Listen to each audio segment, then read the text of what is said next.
So delighted to have been asked to do this for you all today. What I'm going to do is I'm going to tell you my wee brother's story. And what I'm doing is really setting out why what you all do is so, so important. Okay? So before I launch into his story, I thought it might be just an idea to introduce you to him. So to this wee scamp here, who seemed to have lost something or other. He was an absolute menace who every day, the first week, my mum was dropping him off at school, straight back out that school gate again. Then my dad started taking him, and that was a whole different story because he could actually catch him. He was a football fan and a golfer. The one who loved a Halloween party, both as a child and as an adult, but I think, let's face it, probably more so as the adult once he got past this bumblebee phase my mum and dad put him through. And while they seem to have had something of a sense of humour when it came to those outfits, I think it was more of a twisted sense of humour when it came to dressing the pair of us in knitwear, also similarly, also very, very, very often. But why is it then that photos of Michael and I were to change so dramatically, as of around 18 and a half years ago? Now, it's nothing to do with my ever-changing hair. It's more to do with the fact that just a couple of years ago, my eldest son, who was around 8 at the time, he asked me that question. Can you leave your job, mummy? If the people your brother was working for, if they weren't looking after him, why did he not just leave? It's a question I couldn't answer, and it is one that I'm never going to get to ask Michael. To explain the reasons why I'm never going to get to ask him, I need to take you back to the evening of Thursday, the 4th of August, back in 2005. Now, this was a night when I'd been standing in my kitchen, I'd been making my dinner, and I'd just been thinking, I wonder when that wee shite is coming back to finish fixing that socket for me. Now, wee shite is a Scottish term of endearment. But just at that, the phone went, and it was my mum. Now, her voice, it was pretty shaky, as she said that Michael, he'd been in an accident in Dundee, and her and my dad, they were on their way to the hospital. She didn't say what kind of accident, and I didn't even think to ask. I just assumed car accident. How was he? She said they couldn't say. So you know at that point it is serious and you need to get yourself there as well. So I jumped in the car and I set off on the 60-mile drive north. Now, I had the radio on at first until the Hollies started singing He Ain't Heavy, He's My Brother. At that point, I dug out something called a mixed tape, only to hear Johnny Bristol singing Hang On In There. So I drove in silence the rest of the way. Then when I got to the car park at 9 Miles Hospital in Dundee and I got out of the car, I collapsed. Because I could see my mum and dad standing up at the door of accident and emergency. And I knew at that point that Michael was dead. They'd have been at his bedside otherwise. Now, the suddenness of that, the unexpectedness of it, and the untimeliness of it, because he was only 26 years old. So that evening, I kissed my wee brother's forehead. I said goodbye for the last time, as he lay dead in a hospital bed, barely so much as a scratch on him, because he hadn't been in a car accident. He had been electrocuted at work. So as I stand here today, I want to take you through the reasons why it is that Eva Cassidy's Songbird, the song that Michael and his fiancée had chosen and which was going to be the first dance song at their wedding, on Easter Saturday 2006. It instead had to be played at his funeral on the 12th of August 2005. I want to tell you why it is that every year I go into a cupboard to drag out and dust off a set of golf clubs. I go to the driving range where I check that I can still hit the ball, and that's usually just the night before I then go and attempt to play in his annual memorial Texas Scramble charity golf tournament. And I want to explain to you why it is that my mum, she passed away in September of last year. I want to explain to you why it is that for the last 18 years of her life, she had to endure Mother's Day. Because every year it fell either around or on what should have been Michael's birthday. So I want to take you through the reasons why it is then that Michael's dead.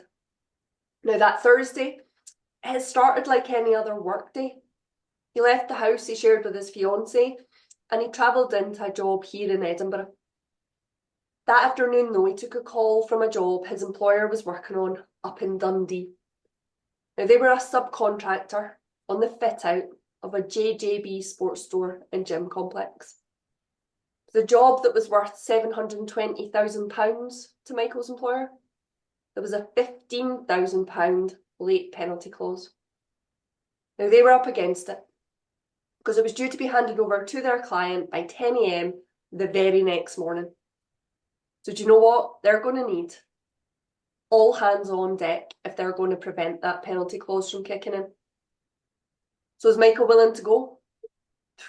Saving for a wedding, and he's been offered overtime probably right through the night. Yeah, too right he was. Take some other men with him. Not going to be a problem. So 3 of them, they jump in the van and up they went to Dundee. Now they got to site about 2:30 in the afternoon. They set about doing some pieces of work. Then it was time for their evening tea break. So that involved them all in a mass exodus to the local takeaway. They came back to the site cabin where they had a game of cards and they had a big bit of banter. 6:30 in the evening, it was time to go back to work. In Michael's case though, it was only to be for the next 40 minutes. Now he was an electrician. He was working with Jim, one of the colleagues he brought with him from that Edinburgh job, and they were to install a security system. So they were needing to connect a cable that was already in place within the ceiling void to one that they'd pulled in themselves. So Michael is behind that counter on a set of steps with his head and shoulders above that false ceiling. "Jimmy, come and foot my steps for me," he shouted. He then cut and he threw down the length of cabling. Jim bent down, picked it up, and there was insulating tape wrapped round that cable, and written on it in capital letters were the words "not in use." Now as Jim stood up, he just sort of noticed that false ceiling rise an inch or two, and he shouted up, "Mikey, you're leaning on that wire." But as I said, it was all hands on deck that night. Among other things, the sound system was being tested, the music was blaring, there's every chance Michael didn't hear him. So Jim watched as that ceiling rose another 6 inches or more, and then the ceiling collapsed, and Michael landed at Jim's feet. Because when that ceiling rose, Michael was being electrocuted. Now it took more than 3 years for the case against his employer company to get to court. So that's how long it was before we even found out in broad terms what had happened to Michael that night. It's forever going to remain those broad terms, because the only person who would have all the answers, that'd be Michael. What can't be disputed is that there were a catalogue of health and safety failures on that site, any one of which would have been serious enough by itself, but which have come together and have resulted in my wee brother's death. So to take you through those, cables L214 and L33, they were at the centre of what happened. L33, it was supposed to power the turnstiles you saw in the video to go through into the gym area. But plans changed, because when it came time to connect up the turnstiles to that cable, it's discovered that it's been cut and left too short. Now this aspect of the job, it had become urgent, because a turnstile engineer, he turned up on site from down in England unexpectedly. So you had him on site and not working, which is expensive. And he himself was described as champing at the bit to have the power on. So the electrician who had been sent to do this piece of work, he had a chat with his supervisor, And they decided, right, do you know what? We don't have time to run a new longer cable at that position L33. But what we can do is we'll use that spare L214 instead. So the plans, they changed. The written plans, though, they didn't change because nobody documented that change on their wiring plans. Making matters worse was the fact that the electrician who'd done this piece of work, he was adamant when he was given his evidence more than 3 years later at the trial that he was sure he remembered removing both L33 labels from both ends of that cable and replacing both with ones that said not in use. But had that actually happened, you would have expected that cable never to have ended up terminated into a distribution board in the first place, or if it was terminated in, for it to have been locked off and tagged out. It was terminated in, and it wasn't locked off or tagged out, because it's the cable Michael was working on when he suffered the shock. The one that did at least have that not in use label at his end, which the HSE inspectors, so the Health and Safety Executive Inspectors, who investigated his death, said had lured him to his fate. Now, the company's method statement said what's there. When working on electrical equipment, it should be isolated, secured by means of a padlock, and tested by a proven voltage meter before work commences. But the padlocks, the lock-off devices, they weren't provided by Michael's employer. Instead, the practice on that site was just to use more of your insulating tape, pop that over your circuit breaker, and add your initials to say you were the one who turned it off. Not only were the lock-off devices not provided by Michael's employer, the evidence was that, despite the fact that they're in black and white in their own method statement, they haven't even bothered to try to buy any. And that wasn't an issue just confined to Michael's employer, because we had to listen to evidence at the trial that just in the years either side of Michael's death, across the UK, 7 electricians had lost their lives as a result of this exact same failure. A failure to ensure power switches were properly isolated and locked off to prevent them being inadvertently reconnected. Now, the HSE inspectors who investigated Michael's death, they were wanting to get hold of examples of these lock-off devices to show as evidence at the trial. So they were asking for them here in Edinburgh in major industry wholesalers. And what were they being told at each and every turn? No, sorry, we don't stock them. No demand from industry for them.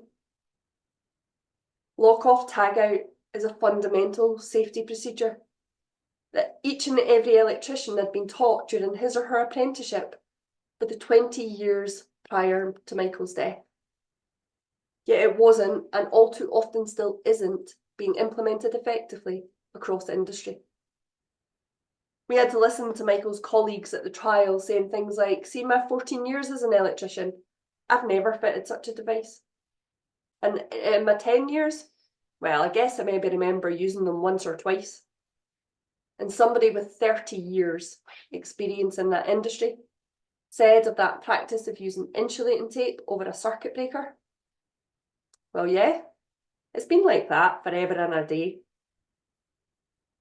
So this first set of failures, it was an industry-wide set of failures. It was though only one of a number, because as the specialist electrical inspector from the HSE was to tell us at the trial, there comes a point prior to handling a conductor that you must prove it dead. So what did Michael do? He's cut that cable, he's thrown it down to Jim. Had he tested it? We don't know, and we are never going to know, because only Michael could tell us what he did. So what we've been left with is a number of different possibilities. Either he went against his training and he didn't test. He relied on that not in use label. Or else he tested when that circuit breaker was turned off, but because it wasn't safely isolated, someone has turned it on while he was working on it.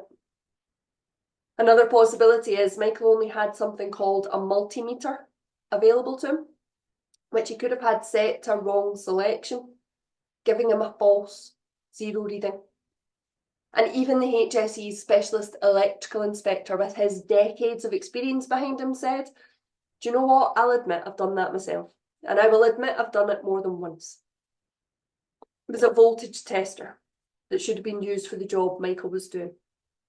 It was on the approved list of tools that electricians were expected to have.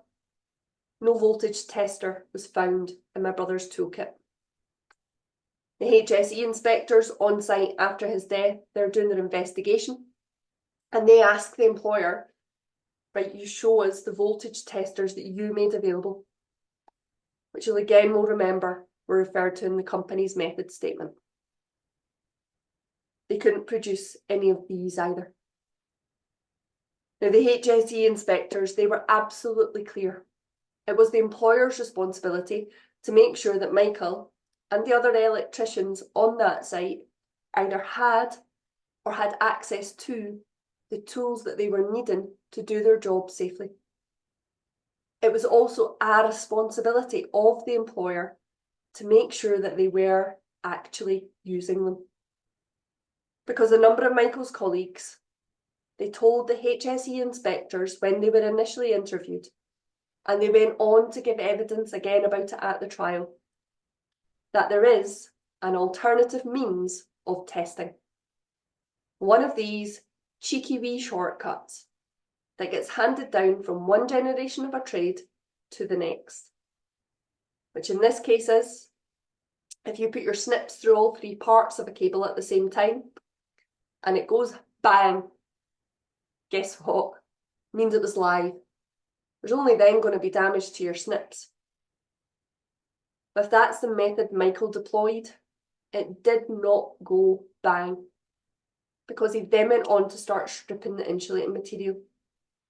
He'd done 2 parts of the cable, he got to the live wire, and it was energised to mains voltage of just 230 volts. HSE inspector said if he'd been doing that job holding his snips by the insulated grips, there'd have been no effect. But again, Michael's colleagues said, yeah, but do you know what? See, in practice, when we're doing that job, we've got our thumb on the metal part of the snips to get the purchase necessary to get that insulating material off. It seems that's exactly what Michael was doing. He was surrounded by metalwork. The frame of a false ceiling, the steps he was standing on, the snips that he was gripping. As it was put in evidence, there was a lot to provide a shock path. And that shock path either went from one hand across his chest to the other, from his hand through his body to his feet and his legs. Either way, the result was the same. In short, my wee brother had a heart attack. And that came about because the most common reaction to that type of electric shock is for muscles to contract. Michael was gripping his snips. The muscles in his hand contracted. He'd have desperately wanted to let go. The fact is, he couldn't.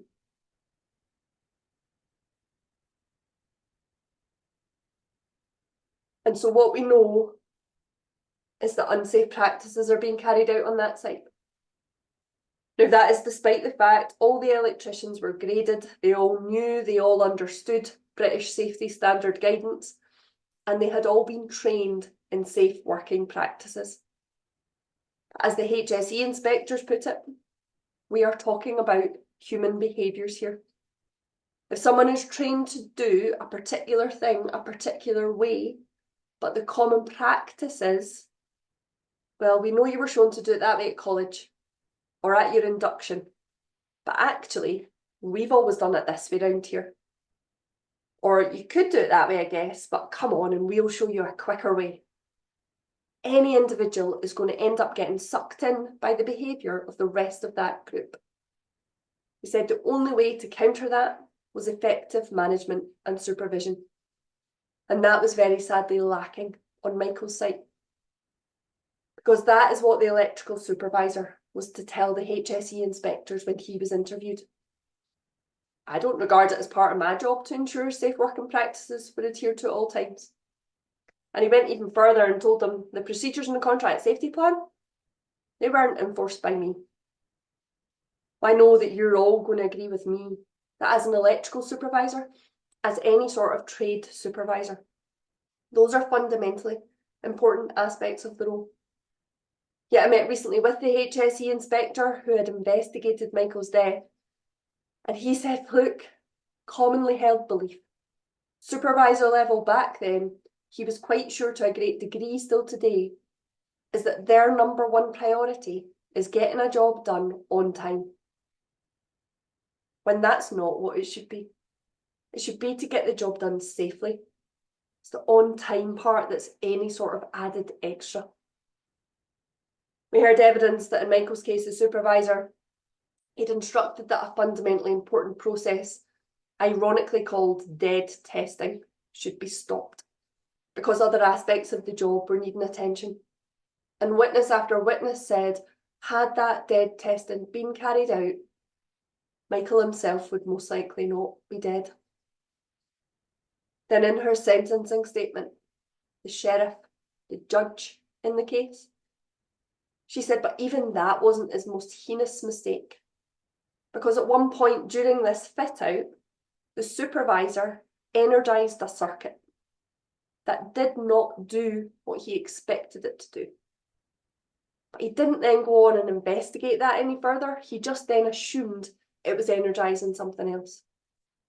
That's despite the fact the HSE inspectors were saying, look, see by now, alarm bells should have been ringing. There was something very badly wrong with the management of that distribution board. They concluded he'd either turned a circuit on, then off, and had done nothing to lock it off or tag it out, or else he'd turned it on and then he'd simply left it in that condition. The circuit in question being the fatal L33.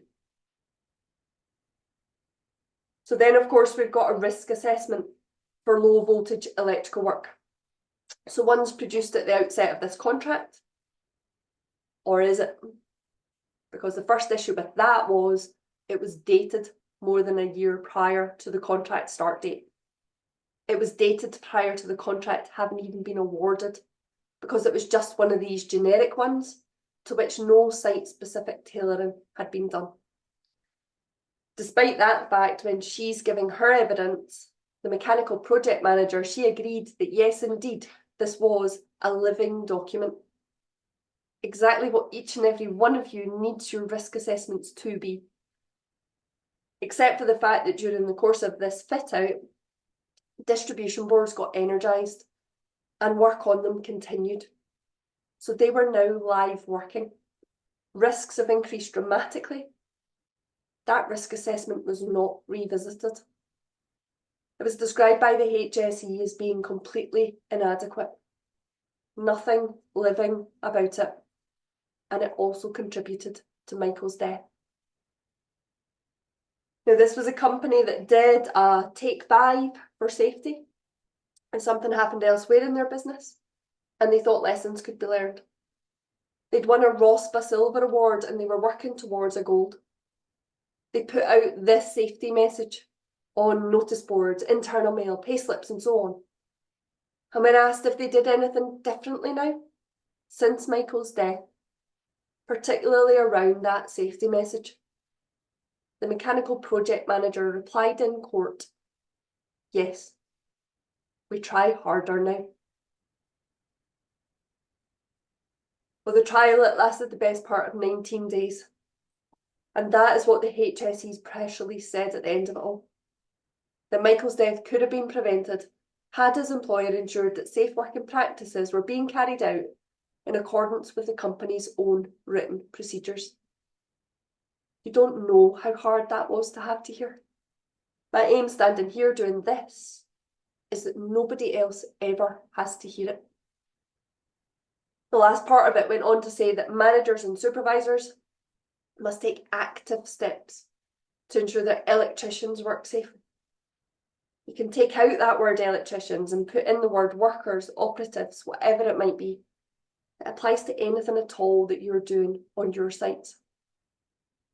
Now, in Michael's case, as well as the employer company being charged, so too were a managing director and an operations director and a technical services manager. All three individuals charged with criminal health and safety offences.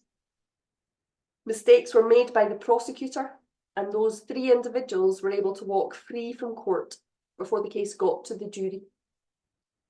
That then left the lawyer for the company in his grand summing up speech, as lawyers like to do, to refer to his client as now being the invisible man sitting in the dock. Well, it didn't take the jury too long to find that, yeah, do you know what? That invisible man was guilty as charged. There's no getting away from the fact the company, the invisible man, it didn't take the decisions that led to Michael's death. Real life individuals did. So the conviction of that invisible man and the fine it had to pay is not much in the way of justice, and it is nothing in the way of comfort. Which is why I'm trying to use Michael's story to strike a chord with all of you. Stop it happening to any of your colleagues' families. Stop any of them from having to go through what my family already has gone through. What we are set to forever continue to go through. Now, it's been said that Michael died because of contact with electricity. I would actually argue against that. You see, my wee brother was only able to come into contact with electricity because a series of failures came together to enable that to happen. And these could just as easily apply to any higher risk operation.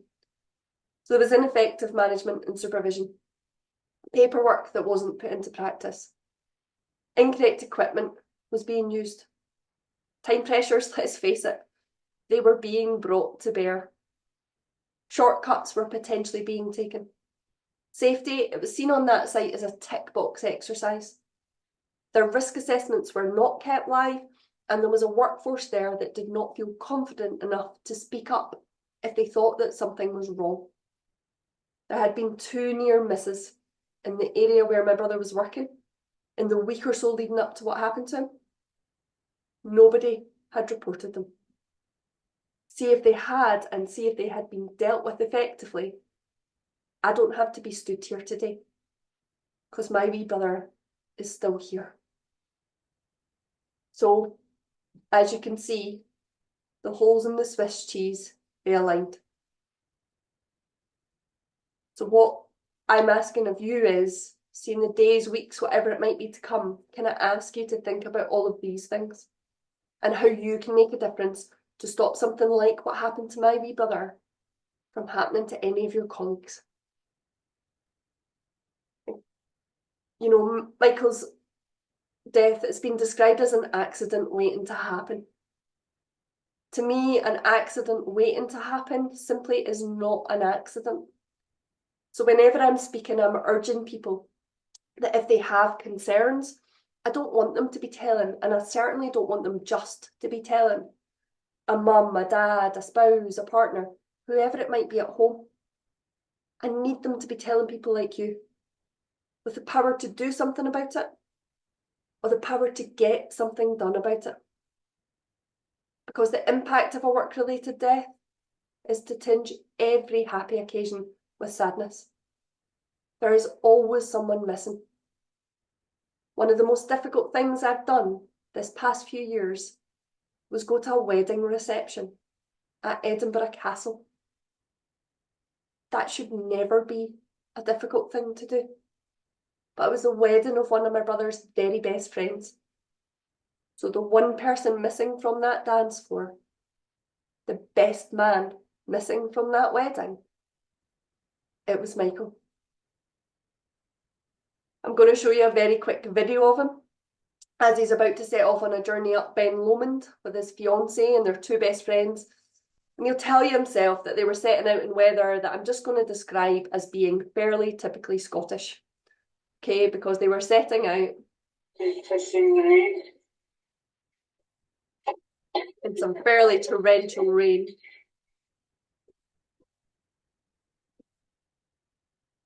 The very harsh reality of it is He's gone on his final journey, and it was one that was to a far too early grave.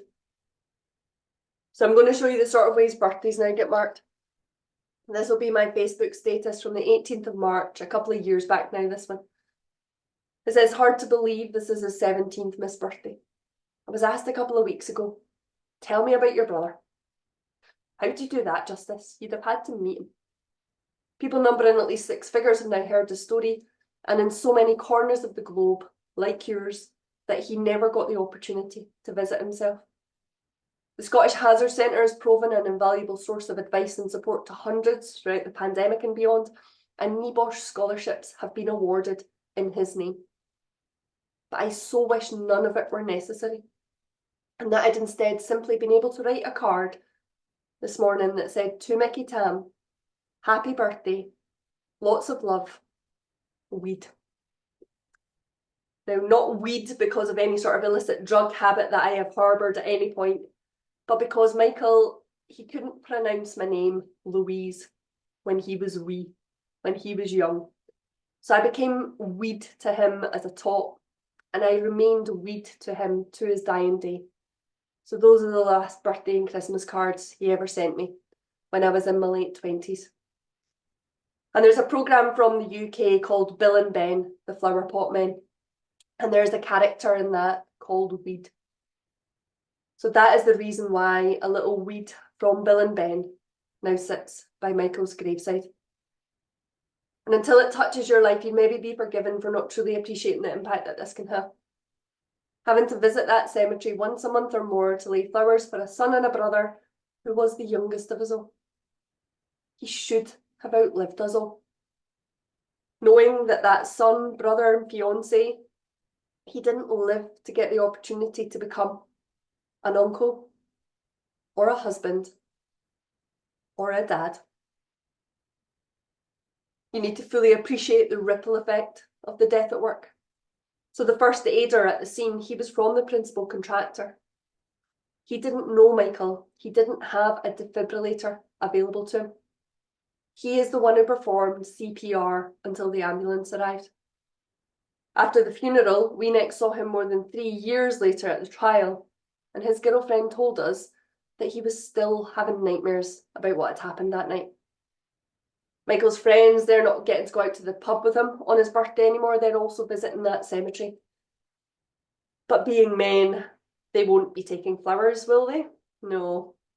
They'll be taking daft things like golf balls, because he'd think that was funny, particularly when they half bury them and make it look like he's hit a really duff shot. Michael's fiancée, she went from choosing wedding cars to sitting in a funeral car.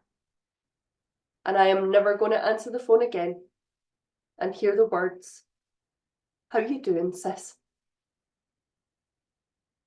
Now, the sheriff, the judge, in her sentencing statement, she said that her impression was that there was a male, macho, cavalier approach being adopted in this industry at the time, which in her words needed to be altered and which employers and management had to help bring about. Michael's employer's own health and safety statement, it made the point that the majority of accidents happen when supervision and management fails. And the HSE inspectors said, that is what happened here. But I am in no doubt, each and every person has a responsibility here to look after themselves, of course. But please, going to look after one another. Because every time I see one of my brother's employers' silver grey vans, I think about the so-called private ambulance of that same colour that brought his body from a Dundee mortuary. Never again do I want to hear about somebody who left their home in a works van and returned in one belonging to an undertaker. I want the first thoughts at the start of every shift and for the remainder of that shift to be for the safety of your employees, your colleagues, your friends. You know, the wise soul once said, the world is a dangerous place, but not because of those who do evil, because of those who look on and do nothing. So to all of you, please never stand back and do nothing. If you see something unsafe, intervene. More importantly for you, if somebody comes to you about something unsafe, going to make it your #1 priority to make that thing safe. To please never find yourselves the ones in a position where you're having to say, after a fatality, we try harder now. I can't bring back my wee brother, but it would mean an awful lot to me if, having listened to his story, it helps make sure that none of your colleagues' families are ever having to walk in my family's shoes. But that instead, at the end of each and every working day or night, they are all able to walk back into their homes safe and sound.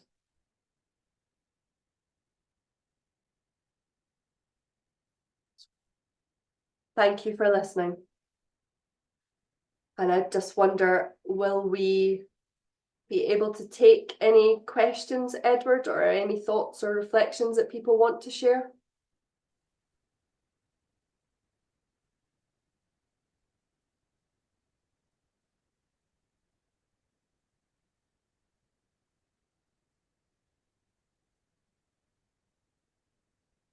Yeah.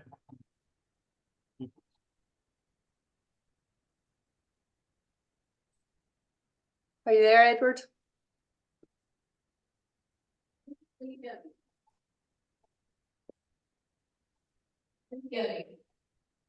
Hi, Louise. Can you hear us? Yes. Kind of. Quite quiet, but Is it better? Is it better now? Is it better now? Yes. Does anybody have a question for Louise Adamson? Louise, can you hear us? just, yeah. No questions for now yet, but it's great to hear your story, what your family has gone through because of Michael Adamson's death. Really excited that you took time to share this type of story with us. How has the family been coping since then? How has the company focus been since then, was that? And I know that it's just a painful thing to go through as a family. You still can't hear it, can you? No, sorry. Okay, so can you hear me now, Louise? I can hear you, Edward, yeah. Right. So what she's trying to ask is, how has the family been coping after Michael's demise? Oh, there's a question. You're trying to make me cry, aren't you? Do you know, it comes in different waves at different times. So you're never going to get over the loss of your brother. And yeah, there are times when I miss him. When I know that he would have been such a good support. So things like my mum went through a really tough time with illness and injury before she passed away. And my brother would have been just there and, you know, building the ramp that she needed and doing all the physical work to make all the adjustments that she needed. So things like that where, yeah, do you know, he's the one not here anymore. Or, you know, my son's first day at school where you want to share that with people and yeah, do you know, your brother would be the person that you'd go to first, and you're not able to do that. So it is difficult. What I find helps, which maybe it doesn't look like it just now, but I find doing this helps me because then I know that good things are going to come from this. That, you know, that his legacy is going to live on because his life was cut all too short. So yeah, he should have lived for another 50 more years. So I need what happened to him to positively impact other people, to make sure it doesn't happen to them.